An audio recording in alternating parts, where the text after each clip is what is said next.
Shit's so good. Hey, what's up, you guys? Sorry I've been away.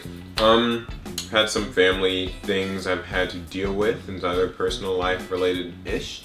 But I'm back and we've got another discussion for you guys.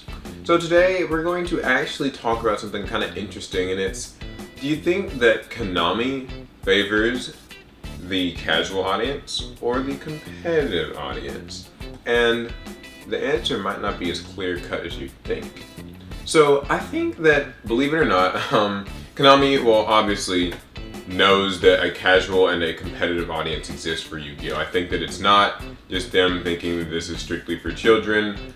There are too many signs that they know a competitive scene exists. I mean, the fact that they host tournaments like YCS events and allow regionals to happen clearly proves that they're aware that there are people who are playing this game with the intention of winning. And it's good that they are. But yeah, but it's not just that. See, I've been thinking, I think that Konami really respects the competitive scene or acknowledges it because, when something gets broken in the meta, new sets tend to cure, not as much cure these days, but tend to circumvent the problem. Nowadays the ban lists have gotten really minimalistic, really conservative. These ban lists are hardly really hitting anything. We see a couple of cards change, and the meta itself is slowly sort of shifting on its own rather than by Konami's hands. And it seems like the set releases, Konami's set releases, seem like they play a bigger role in influencing the meta. And I just get this feeling that, outside of that, there's still more things Konami does to influence the meta so they are aware and somewhat control over the competitive scene. With the reprints that they choose, whenever they do reprints in tins and special editions and all of that, battle packs, they clearly pick cards that were influential in the metagame, the competitive scene. They don't just reprint hollows that no one wanted. They always reprint hollows that everybody wanted, and usually those tend to be the ones that are more competitively used. That might just be coincidence, but I don't really think it is. So my question for you guys is, do you think that they kind of favor the competitive scene, or do you think they favor the casual scene? Because there are arguments for the casual scene. Obviously Konami knows that the people who mostly watch the TV show are kids.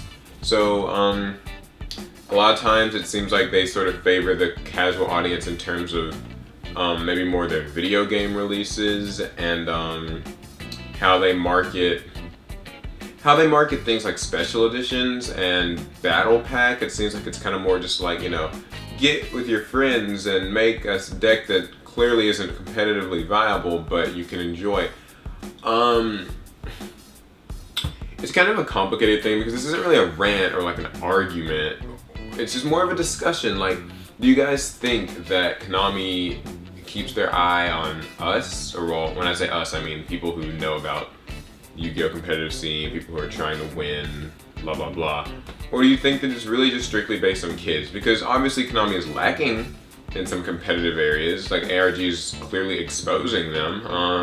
They could have been doing live streaming a long time ago. They could have been doing much better, feature match, event coverage type stuff. They could have communicated better with the competitive scene, but to be fair, they don't really communicate with the casuals, but I guess they can.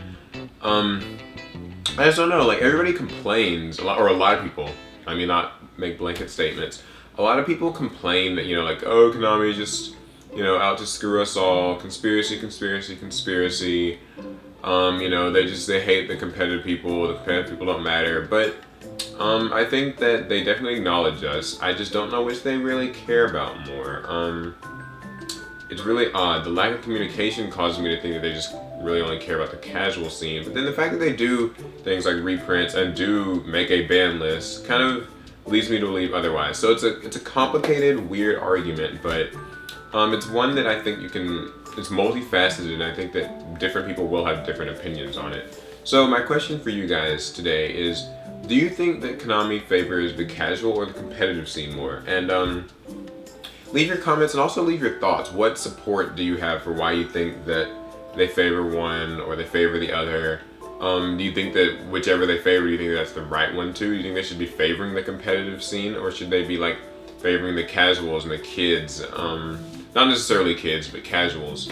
And this isn't like a filthy casuals and like, you know, hardcore competitive douchebag statement. Like, I'm not saying casuals are bad. I'm not saying competitors are bad. Like, it's just, you know what I mean. So leave your comments on this issue, and I'd like to read them. A lot of my recent discussions have really stirred some, not necessarily controversy, but a lot of people with some really good, deep arguments. And that's good. I like to see that people are thinking and, you know, discussing in a respectful way, because that's the best way to do it. So yeah, that concludes this discussion. I hope you guys enjoyed it.